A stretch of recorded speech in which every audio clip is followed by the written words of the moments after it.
안녕하십니까? 예, 오늘은 유럽 수장에 참석하셨던 모든 목자님들이 복귀하셔서 함께 예배드리게 되었습니다. 그동안 목자님들이 좀 안 계셔가지고 약간 썰렁했는데 이렇게 자리가 가득 채워지니까 또 은혜가 풍성해지는 것 같습니다. 예, 오랜만에 뵙는 만큼 또 옆에 사람들 보면서 반갑습니다. 은혜 많이 받으십시오. 인사 한번 하겠습니다. 예.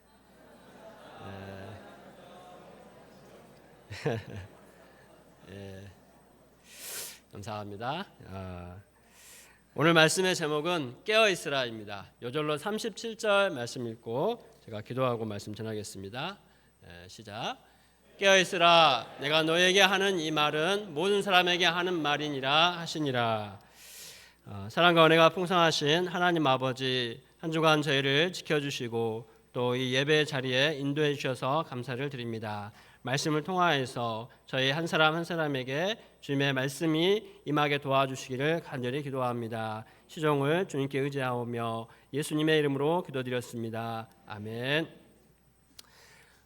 여러분 혹시 그날만은 제발 안 오면 좋겠다, 이런 날이 있었던 적이 있나요?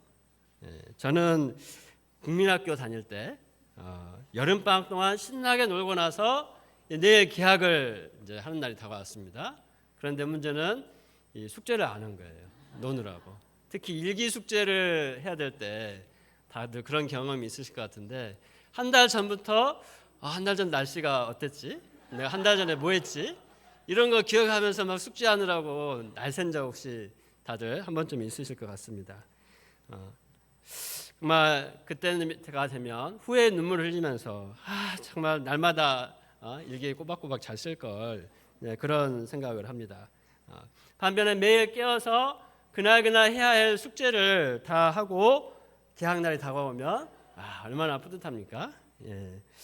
지금도 중요한 일을 앞뒀을 때 그날이 안 오거나 정말 누가 대신 해줬으면 좋겠다, 아니면 했다 치고 지나가면 좋겠다, 이런 생각이 들 때도 있습니다.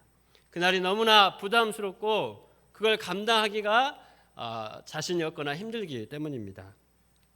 그러나 정해진 날은 반드시 오고야 맙니다.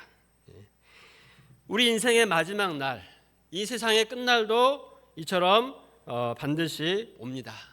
우리가 그날을 아무리 부담스러워하고 마주하기 싫어도 결코 오지 않는 것이 아닙니다. 예배드리고 있는 지금 이 순간도 그 마지막 날은 우리 앞에 한 발짝 더 다가오고 있습니다. 오늘 본문에서도 예수님은 성전과 이 세상의 종말에 대해서 말씀하십니다. 반드시 오고야 마는 그날을 맞이할 우리는 어떤 자세로 인생을 살아야 되는지 오늘 말씀을 통해서 배울 수 있기를 기도합니다. 1절 말씀을 보십시오. 예수님이 성전에서 나가실 때 제자 중 하나가 물었습니다. 선생님, 보소서, 저 돌들이 어떠하며 이 건물들이 어떠하나이까? 당시 예루살렘 성전은 정말 웅장하고 화려하기가 그지없었습니다. 헤롯이 이스라엘 백성들의 환심을 사기 위해서 무려 BC 19년부터 AD 64년까지 몇 년입니까? 84년? 이 엄청난 기간을 걸려서 증개축을 했습니다. 그래서 당시 헤롯 성전은 당시 예루살렘 면적의 6분의 1에 해당하는 축구장 넓이 12개에 해당한다고 합니다. 그런 어마어마한 크기를 자랑했습니다. 유대 역사가 요세푸스에 의하면 성전 외벽에 금이 입혀져 있어서 해가 뜨면 마치 불타는 것 같은 화려함에 눈을 뜰 수가 없을 정도였다고 기록하고 있습니다. 유대인들은 이 성전이 영원할 것이라고 믿었습니다. 갈릴리 시골에서 오두막과 같은 그런 초라한 건물만 보고 살아왔던 제자들에게 이 성전 건물은 너무나 크고 화려하게 보였습니다. 그러나 예수님은 그 성전에 대하여서 충격적인 말씀을 하신 것입니다. 2절을 읽어보겠습니다. 2절 말씀 시작. 예수께서 이르시되 내가 이 큰 건물들을 보느냐? 돌 하나도 돌 위에 남지 않고 다 무너뜨려지리라 하시니라. 예수님은 내가 이 돌들을 보느냐 말씀을 하십니다. 이는 겉으로 보이는 것에 속지 말라는 것입니다. 사람 누구나 겉으로 보이는 것이 전부라고 생각하기 쉽습니다. 당시 성전도 마찬가지였습니다. 크고 화려하고 또 대단한 종교 지도자들에 의해서 하나님께 드려야 할 제사도 때마다 잘 드려지고 있었습니다. 겉으로 보면 아무런 문제가 없습니다. 그러나 예수님은 세상에서 가장 웅장하고 화려해 보이는 성전이 철저하게 파괴될 것이다, 이렇게 말씀하셨습니다. 이는 역사적으로 그대로 성취되었습니다. AD 70년에 로마의 디도 장군이 예루살렘을 침공했을 때 성전 건물이 완전히 파괴되었습니다. 로마 군사들은 돌 사이에 금이 숨겨져 있다는 그런 소문을 듣고 돌들을 일일이 다 드러냈습니다. 그래서 예수님의 말씀처럼 돌 하나도 돌 위에 남지 않고 다 무너졌습니다. 지금 남아 예루살렘의 사진에 보는 것처럼 이 성전의 서쪽 옹벽의 일부가 저렇게 남아 있습니다. 저 남아 있는 성전 병 크기도 엄청나게 크죠. 파괴되기 전에 성전이 얼마나 거대했겠습니까? 성전이 왜 이렇게 철저하게 파괴되는 것입니까? 이전 말씀에서 보았듯이 당시 성전은 잎만 무성하고 열매 없는 무화과 나무와 같았습니다. 성전 안에는 장사하는 자들로 시장 바닥 같았습니다. 성전은 만민의 기도하는 집이 되어야 하지만 그 본연의 정체성을 상실하고 강도의 소굴처럼 되었습니다. 대제사장을 비롯한 종교 지도자들은 정치적이고 세속적이고 물질적이 되었습니다. 예수님은 잎만 무성하고 열매 없는 무화과 나무를 저주하심으로 그 뿌리가 말라 다시는 열매를 맺지 못하게 하셨습니다. 이처럼 성전도 하나님이 거하실 수 없을 정도로 부패하여 영적인 열매를 맺지 못하니 철저히 파괴될 수밖에 없다고 말씀하신 것입니다. 오늘날도 우리 인간이 발전시킨 과학기술과 문화가 어떠합니까? 제가 항상 인상적으로 본 소식이 하나 있는데, 작년에 연세대 세브란스 병원에 무려 3천억짜리 중입자 가속기라는 의료 장비가 도입되었다고 합니다. 비록 일부의 암이지만 암 환자가 그 속에 들어가서 치료를 받으면 암세포만 쪽집게처럼 제거해서 완치율이 거의 90% 가까이 된다고 하였습니다. 물론 한 번 들어가는데 5천만 원 이상 든다고 합니다. 언젠가 영화에서 그런 장면을 본 적이 있습니다. 그런 방금 말씀드린 기계와 같은 장치에 어떤 병에 걸렸든지 사람이 그 속에 들어가면 다 병 걸리기 전에 건강한 모습으로 돌아가는 거예요. 인류가 거의 지구가 망하게 돼가지고 소수의 택한 사람들만 사는 그런 곳에 그 장비가 있습니다. 그걸 보면서 와, 저게 지금 있으면 얼마나 좋을까, 이런 생각을 하고 했습니다. 그런 영화에서 이루어질 것 같은 일들이 현실에서 이루어지고 있습니다. 앞으로 갈수록 그런 더 좋은 장비들이 많이 나오겠죠.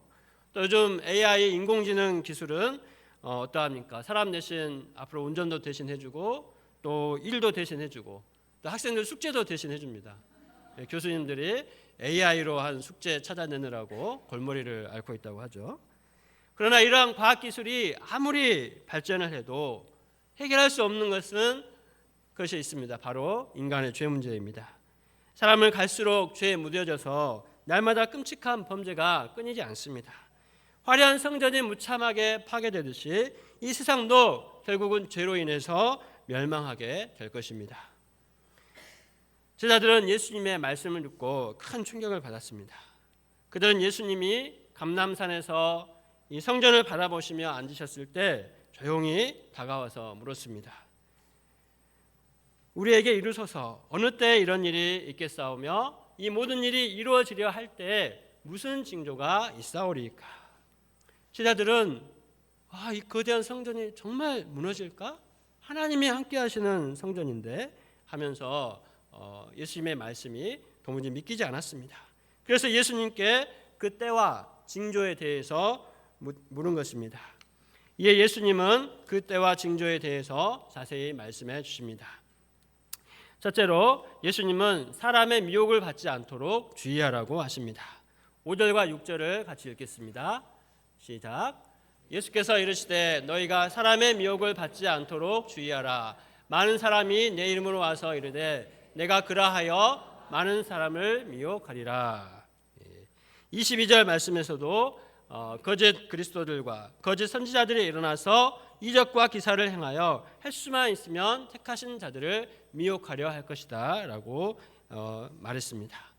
예수님의 말씀처럼 당시에도 미혹하는 자들이 많이 있었습니다. AD 40년 중반에 드다라는 사람이 있었고, 또 대제사장 아나니아를 살해한 문하엠이라는 사람, 또 시므온 바기오라라는 이 거짓 메시아들이 있었습니다. 오늘날도 거짓 메시아들이 참 많습니다. 천부교회 박태선, 통일교회 문선명, 영생교회 조희성, 또 하나님의 교회 안상훈 같은 사람들이 자칭 메시아라고 하면서 사람들을 미혹하다가 죽었습니다.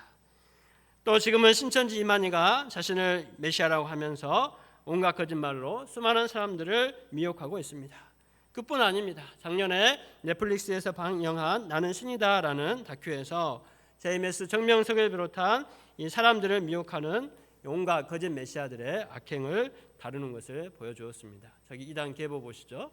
정말 보기가 어지러울 정도로 엄청나게 많습니다. 예수님은 이런 가운데 너희가 미혹을 받지 않도록 주의하라고 말씀하십니다. 너희가 삼가라 하고 경고하십니다. 우리는 누가 아무리 그럴싸한 말로 유혹해도 돌다리도 들여보고 걷는다는 심정으로 조심해야겠습니다. 사도행전 4장 12절은 말합니다. 다른 이로서는, 우리 같이 한번 읽어보겠습니다. 시작. 다른 이로서는 구원을 받을 수 없나니 천하 사람 중에 구원을 받을 만한 다른 이름을 우리에게 주신 일이 없음이라.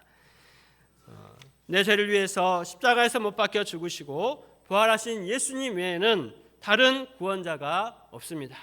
하나님이 우리에게 보내신 구원자는 오직 예수 그리스도뿐입니다. 우리가 하나님께 받은 구원의 은혜와 예수 그리스도의 십자가와 부활의 복음 위에 굳게 서서 이 시대의 모든 이단의 미혹을 분별하고 물리칠 수 있어야겠습니다. 또 이 자리에도 이단에 대해서 잘 모르는 영적으로 아직 어린 분들이 있는데, 혹시 의심스러운 만남을 갖고 있거나 그런 모임에 가고 있다면 목사님들한테 꼭 물어봐야 됩니다. 꼭 안 물어보고 당하고 나중에 후회하는 분들이 꼭 있어요. 또 우리도 자녀들이나 양들이 미혹받지 않도록 항상 잘 살피고 그들이 예수님 안에 거하도록 깨어서 도울 수 있기를 기도합니다. 둘째로, 예수님은 마지막 때 곳곳에 전쟁과 재난이 일어날 것이라고 말씀하십니다. 7절과 8절 말씀을 보십시오. 같이 읽겠습니다. 시작. 난리와 난리의 소문을 들을 때 두려워하지 말라. 이런 일이 있어야 하되 아직 끝은 아니니라. 민족이 민족을, 나라가 나라를 대적하여 일어나겠고 곳곳에 지진이 있으며 기근이 있으리니 이는 재난의 시작이니라. 난리와 난리의 소문은 전쟁의 소식을 말합니다.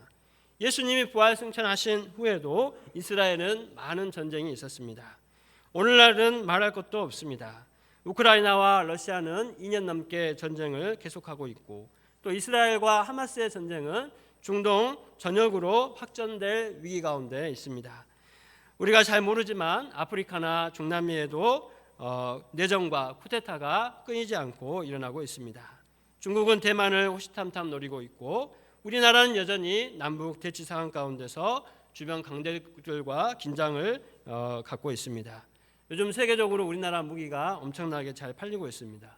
경제적으로는 많은 도움이 되는 것 같지만 한편으로는 그만큼 세계 곳곳에 전쟁의 위협에 놓여 있다는 불행한 현실을 잘 보여주는 것입니다. 지진과 기근도 계속되고 있습니다. 2004년 인도네시아 쓰나미로 23만 명, 또 2011년 동일본 지진으로 1,500명이 15,000명이 목숨을 잃었습니다. 요즘 뉴스를 보면 100년 만에 일본의 대지진이 일어날지도 모른다는 정보의 경고에 많은 사람들이 긴장을 하고 있습니다. 우리나라는 지진 안전지대라고 생각하고 있지만 그것도 아닙니다. 2016년에 대구 또 경주에 진도 6.0 지진이 있었고, 2017년 포항 지진으로 수능 시험이 일주일 연기되기도 했습니다. 아마 다 잊고 있을 것입니다. 또 지난 6월에는 전북 부안에서 지진이 나서 많은 사람들이 깜짝 놀랐습니다. 저도 아침 식사를 하는 중에 경보 문자와 함께 집이 살짝 흔들리는 것을 느끼고 이게 무슨 일이지 놀랐던 기억이 납니다. 우리나라도 더 이상 지진의 안전지대가 아닙니다. 기근도 많은 사람들을 고통스럽게 하고 있습니다. 요즘은 이상기후로 인해 각종 자연재해도 많이 발생합니다. 작년에는 가뭄으로 힘들었는데 올해는 36도가 넘는 듣도 보다 못한 그 온도 36도까지 올라가는 이 지옥불 같은 더위로 너무나 힘들었습니다. 또 국제적인 집중호우로 여기저기 큰 피해가 발생하기도 합니다. 우리나라뿐만 아니라 전 세계적으로 이상기후로 인해 몸살을 앓고 있는 뉴스를 쉽게 접할 수 있습니다. 예수님은 이 모든 일들이 있어야 한다, must happen, 반드시 일어나야 한다고 말씀하십니다. 이런 일들은 재난의 시작이라고 말씀하십니다. 여기서 재난은 여인들이 해산할 때 동반하는 고통, 산통을 의미합니다. 전쟁과 지진, 기근과 같은 이상현상은 물론 두렵고 너무나 고통스럽습니다. 그러나 이는 생명의 탄생과 같은 새로운 시작을 위한 아픔이라는 것입니다. 셋째로 말세에는 신자들에 대한 핍박이 심해집니다. 9절을 보십시오. 9절도 읽겠습니다. 시작. 너희는 스스로 조심하라. 사람들이 너희를 공회에 넘겨주겠고 너희를 회당에서 매질하겠으며 나로 말미암아 너희가 권력자들과 임금들 앞에서 리니 이는 그들에게 증거가 되려 함이라. 마가복음 1장에서 세례 요한이 잡혀서 옥에 갇혔습니다. 이제 예수님이 이 말씀하신 후에 붙잡혀서 종교 지도자들과 또 빌라도에게 넘겨지게 됩니다. 사도행전에서는 12 제자들과 또 이 제자들이 예수님을 전하다 붙잡혀 옥에 갇혔습니다. 예루살렘 교회도 사울의 핍박으로 교회가 파괴되고 신자들이 죽음을 당하고 옥에 갇혔습니다. 예수님은 자신과 제자들이 박해를 받는 이유가 복음을 증거하기 위해서라고 말씀하십니다. 10절을 같이 한번 읽어보겠습니다. 시작. 또 복음이 먼저 만국에 전파되어야 할 것이니라. 하나님께서 하신 모든 일 중에서 가장 중요하게 여기시고 우선권을 가지고 이루시는 것이 바로 복음 전파입니다. 새 생명이 태어나기 전에 산모에게 반드시 산통이 있는 것처럼 복음 전파도 박해와 여러 어려움을 통해서 활발하게 이루어졌습니다. 초대교회 성도들은 핍박을 받고 곳곳으로 흩어졌을 때 그들은 신앙을 저버리거나 그저 숨어 지내는 데 급급하지 않았습니다. 사도행전 8장 4절입니다. 그 흩어진 사람들이 두루 다니며 복음의 말씀을 전할세. 그들은 가는 곳마다 복음을 전했습니다. 빌립 집사는 아무도 돌아보지 않는 사마리아에 가서 복음을 전했습니다. 그럴 때 사마리아에서도 예루살렘에서와 같은 성령의 역사가 똑같이 일어났습니다. 또한 성령은 빌립 집사를 에티오피아 내시에게로 보내셔서 그가 예수님 믿고 세례를 받도록 돕게 하셨습니다. 사도행전 19장, 11장, 19, 20절 말씀은 환란으로 인해 흩어진 예루살렘 교회 신자들이 이 유대를 넘어서 베니게와 구브로, 안디오까지 가서 말씀을 전했다고 하였습니다. 그때 주의 손이 그들과 함께함으로 수많은 사람들이 예수님을 믿게 되었습니다. 사도 바울이 전도 여행을 통해서 복음을 전하기 전에 이미 성령께서 환란을 통해 곳곳에 복음을 전하도록 하신 것입니다. 로마 시대 기독교가 공인받기 이전에는 신자들의 신앙이 순수하고 부활에 대한 확신이 가득했습니다. 그리하여 모진 박해에도 그들은 굴하지 않고 신앙을 지켰습니다. 복음 전파에 대한 열정이 있었습니다. 그러나 로마 콘스탄틴 황제 때 기독교가 로마의 종교로 공식적으로 인정을 받았습니다. 그리고 그 후 392년에 로마 테오도시우스 황제가 기독교를 로마의 국교로 인정하게 되었습니다. 이로써 더 이상 예수님을 믿는다는 이유로 박해를 받는 일이 없어졌습니다. 오히려 신앙의 자유가 생기고 국가로부터 인정을 받았습니다. 그러자 어떤 일이 일어났습니까? 전도를 하지 않아도 사람들이 교회로 몰려들었습니다. 국가가 교회를 전폭적으로 지지하고 지원을 하니 거기에서 교회를 나가면 얻을 수 있는 게 엄청 많죠. 그래서 교회를 나오라 하지 않아도 스스로 나갔습니다. 거대한 교회 건물이 생기고 또 교회 지도자들은 황제 버금가는 큰 권력을 갖게 되었습니다. 그럴수록 신앙은 아이러니하게도 순수성을 흐려지고 타락하기 시작했습니다.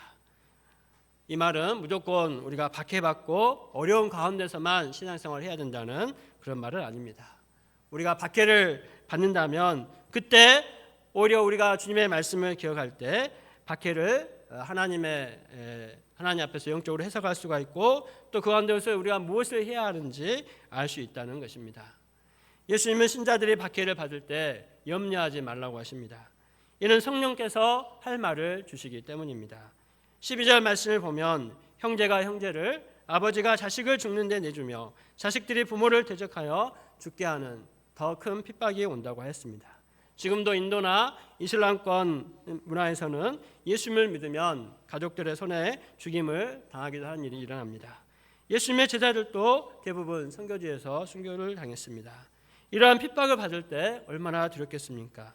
내가 무슨 말을 하고 어떻게 대처해야 할지 긴장이 됩니다. 그러나 예수님은 염려하지 말라고 하십니다. 성령께서 할 말을 가르쳐 주시기 때문입니다. 베드로나 사도 바울이 자신을 죽이려는 종교 지도자들과 왕 앞에서도 당당하게 복음을 증거할 수 있었던 이유가 성령께서 그들과 함께 하시고 할 말을 가르쳐 주셨기 때문입니다. 그러므로 염려하지 말고 끝까지 참고 견디라는 것입니다. 13절 후반절입니다. 끝까지 견디는 자는 구원을 받으리라. 박해 때 성령께서 우리에게 맺게 하시는 열매는 인내입니다. 핍박의 때 아무리 힘들어도 끝까지 참고 견디면 구원을 받습니다. 요한계시록에서도 주님은 말씀하십니다. 다만 너희에게 있는 것을 내가 올 때까지 굳게 잡으라. 이기는 자와 끝까지 내 일을 지키는 그에게는 만국을 다스리는 권세를 주리니.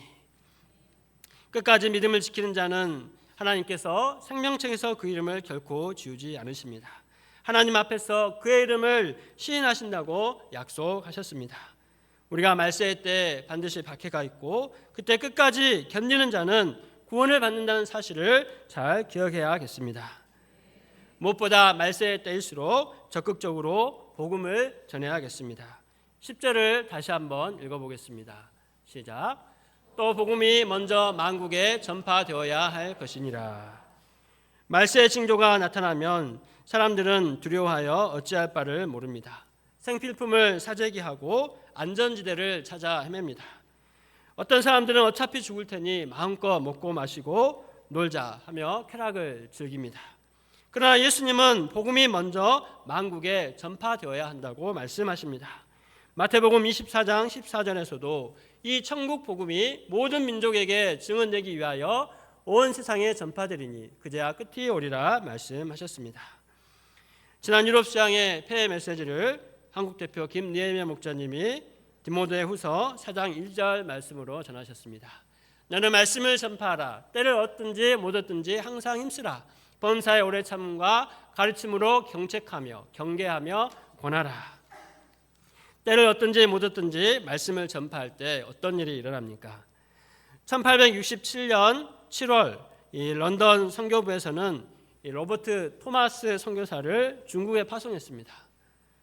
그런데 4개월 후에 임신한 아내가 유산을 하고 그 후유증으로 세상을 떠나고 말았습니다. 3년 후 토마스 선교사는 한국에 선교사로 가기로 결심했습니다. 그는 미국의 상선 제너럴 셔먼호가 한국으로 간다는 소식을 듣고 여러 권의 성경을 가지고 그 배에 승선을 했습니다. 그러나 한국에서 한국 사람들이 그를 환영해 줄 줄 알았습니다. 그러나 당시 한국은 이 척외 서양을 배척하는 사상이 아주 극에 달해 있었던 때라 이 허가 없이 대동강을 타고 올라온 셔먼호를 불태워서 파괴했습니다. 그리고 미국 선원들도 죽였습니다.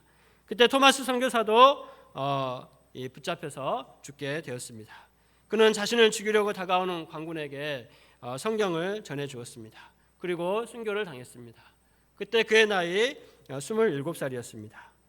토마스 선교사를 죽인 관군은 그가 건넨 성경을 가지고 집에 왔습니다. 왜냐하면 이 성경의 종이질이 지금도 그렇지만 당시에도 아주 좋았습니다. 그래서 집에 가져가면 벽지로 유용하게 쓸 수 있겠다 싶어서 가져온 것입니다. 그런데 후에 그 성경을 바꿔 벽지로 바른 그의 집이 한국 최초의 교회가 되었습니다. 그의 토마스 선교사의 죽음은 너무나 무의미해 보였습니다. 그러나 주님은 그를 통해서 한국 사람들을 향한 사랑과 심정을 귀하게 사용해 주셨습니다. 그의 짧은 인생은 이 한국 선교를 위한 하나의 미랄이 되었습니다. 그의 인생은 너무나 짧았지만 그는 때를 얻든지 못 얻든지 살든지 죽든지 중국에 있든지 한국에 있든지 어찌하든지 온 힘을 다해서 말씀을 전했습니다. 주님은 그의 열정을 축복하셔서 그가 뿌린 복음의 씨가 싹이 트고 자라서 정말 수많은 열매를 맺게 하셨습니다. 토마스 선교사와 또 다른 많은 선교사님들의 헌신을 통해서 한국 사람들이 길 대신 예수님을 만났습니다. 그리고 지금 우리나라는 전 세계에서 두 번째로 선교사를 많이 파송한 선교 강국이 되었습니다.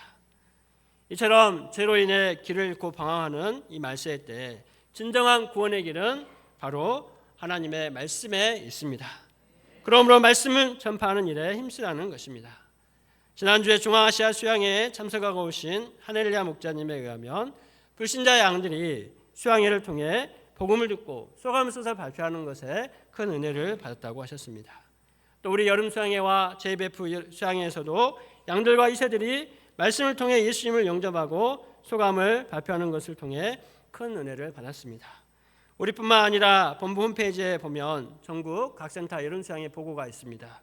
그 보고를 읽어보면 다들 복음 전파를 통한 구원의 역사가 얼마나 강력하고 풍성하게 일어나는지 알 수 있습니다. 본부 홈페이지 가서 한번 읽어보십시오. 정말 은혜가 있습니다. 이렇게 복음 전파를 통해서 한 영혼이 회개하고 거듭나는 것을 하나님께서 기뻐하시고 또 우리에게도 큰 기쁨이 됩니다. 이면재 목자님은 JBF 수양회 때 말씀과 소감이 너무나 은혜가 있어서 감동을 받고 눈물을 주체하지 못했다고 했습니다. 건이가 유럽 수양회가 아니라 JBF 수양회 왔어야 하는데 하는 생각이 들었다고 했습니다. 이렇게 말씀을 전파하는 이 말씀 전파는 말세 때 영혼을 구원에 이르게 하는 참으로 귀한 일입니다. 우리가 힘들지만 믿는 자에게 구원을 주시는 하나님의 능력인 복음을 확신을 갖고 담대하게 증거함으로 말세를 살아갈 수 있기를 기도합니다. 14절을 보십시오. 멸망에 가증한 것이 서지 못할 곳에 선 것을 보거든 읽는 자는 깨달을진저 그때 유대에 있는 자들은 산으로 도망할지어다. 말세 때에는 신자들에 대한 핍박만이 아니라 거룩한 성전이 모독을 당합니다. AD 70년 로마의 디도 장군은 로마 황제의 초상과 독수리가 그려진 깃발을 성전에 세웠습니다. 제단에 돼지머리를 올려놓고 제사를 지냈습니다. 거룩하신 하나님의 성전이 가증한 것으로 모독을 당했습니다. 이런 일을 보거든 유대에 있는 자들은 산으로 도망가라고 하십니다. 당시 유대인들은 성전에 하나님이 함께 하시기 때문에 성전에만 있으면 어떤 환난에도 안전하다고 철석같이 믿었습니다. 요즘은 지구 마지막 때를 대비해서 어떤 사람들은 지하 깊은 곳에 온갖 편의시설을 갖추고 식량을 쌓아놓고 그런 벙커를 준비하는 사람들이 있다고 합니다. 또 인류는 이 새로운 사람들의 거주지를 찾아서 달이나 행성과 같은 곳에 화성과 같은 곳에 인류의 거주지를 찾고자 애를 쓰고 있습니다. 그러나 마지막 때가 되면 성전이든 달이나 화성에 가든 어디에도 안전한 곳은 없습니다. 예루살렘과 성전이 철저히 파괴된 것 같이 이 세상도 완전히 끝장날 것입니다. 예루살렘이 로마 군대에 포위되었을 때 많은 사람들이 성전으로 몰려들었습니다. 그러나 성전을 의지했던 그들 대부분은 그곳에서 죽임을 당했고 성전도 파괴되었습니다. 그러므로 예수님이 말씀하신 대로 마지막 때는 모든 미련을 버리고 산으로 도망가야 합니다. 마지막 때의 재앙이 얼마나 무서운지 임신했거나 아이에게 젖을 먹여야 하는 여인들은 큰 어려움을 겪을 것이라고 경고하십니다. 또한 그날이 겨울에 일어나지 않도록 기도하라고 하십니다. 하나님이 창조하신 때부터 지금까지 이런 환난이 없겠고 후회도 없을 것이라고 하십니다. 그러나 하나님은 택하신 자들을 위해 환난 날을 감해 주신다고 말씀하십니다. 이는 끔찍하고 참혹한 환난조차 하나님의 계획과 통제 안에 있다는 것을 보여줍니다. 이러한 말세의 징조를 보면서 우리는 다시 오실 주님을 소망하며 깨어 있어야 하겠습니다. 24절부터 26절을 같이 읽겠습니다. 시작. 그때 그 환란 후에 해가 어두워지며 달이 빛을 내지 아니하며 별들이 하늘에서 떨어지며 하늘에 있는 권능들이 흔들리리라. 그때 인자가 구름을 타고 큰 권능과 영광으로 오는 것을 사람들이 보리라. 세상의 종말이 오면 온 우주의 질서가 무너집니다. 천재지변이 일어나고 감당할 수 없는 시련이 옵니다. 그리고 마침내 주님께서 구름을 타시고 큰 권능과 영광으로 다시 오십니다. 주님께서 처음 세상에 오실 때는 연약한 아기의 모습으로 마구간 말구 위에 누이셨습니다. 섬기는 종으로 오셨습니다. 그러나 재림의 때에는 큰 권능과 영광으로 오십니다. 심판의 주로 오십니다. 주님이 오셔서 택하신 자를 사방에서 모으실 것입니다. 그리고 우리 각자의 이름도 부르실 것입니다. 28절을 보십시오. 예수님은 무화과 나무의 비유를 배우라고 말씀하십니다. 이스라엘에서는 보통 5월이 되면 무화과 나무에서 새로운 가지가 자라고 잎이 납니다. 사람들은 이를 보고 이제 여름이 왔구나 하고 안다고 합니다. 마찬가지로 예수님이 말씀하신 징조들이 나타날 때 우리는 예수님의 재림의 때가 가까운 줄 알아야 합니다. 우리가 보고 있는 이 모든 현실을 볼 때 주님이 오실 날이 머지 않았습니다. 그들이 그리스도가 판을 치고 곳곳에 전쟁과 기근이 있고 온갖 재난이 발생하고 있습니다. 사람들은 갈수록 교회를 미워하고 대적합니다. 그러나 영적으로 무지한 사람들은 종말에 대해서 우습게 생각합니다. 지금까지 2000년 전부터 지금까지 아무런 일도 없었는데 설마 내가 살아있을 때 종말이 오겠어? 이런 생각을 합니다. 그러나 31절에서 예수님은 말씀하십니다. 천지는 없어지겠으나 내 말은 없어지지 아니하리라. 인류의 종말과 예수님의 재림은 반드시 있습니다. 그러나 그날과 그때는 아무도 모릅니다. 오직 하나님만 아십니다. 그러므로 우리가 어떻게 살아야 될까요? 33절을 함께 읽겠습니다. 시작. 주의하라, 깨어라. 그때가 언제인지 알지 못함이라. 깨어 있어야 합니다. 오늘 말씀을 보면 깨어 있으라는 말이 4번이나 나옵니다. 33절에서 주의하라, 깨어 있으라. 34절에서 깨어 있으라. 35절에서 깨어 있으라. 또 37절에서도 깨어 있으라. 계속해서 말씀하십니다.